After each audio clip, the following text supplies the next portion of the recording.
Hello, this is the 8th video that I'm doing, and today I'm gonna make things with seashells. You would definitely need a seashell and a piece of cardboard. I'm using a piece of cardboard for a marker box, so any piece of cardboard that has a white base. And you need to draw things like that with no body.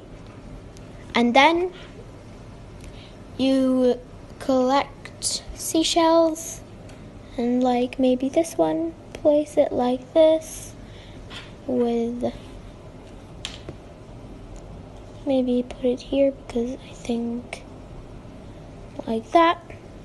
And then you do the rest.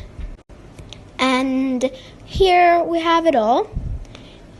You would need a hot glue gun to glue them all up. So 1, 2, 3. So I glued them all.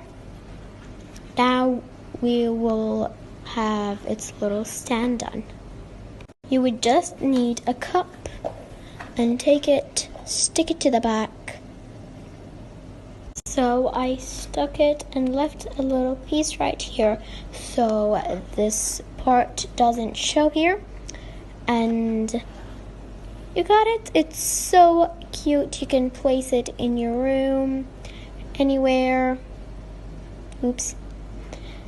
And I love it so much. And the best one that I did, I think it's this one.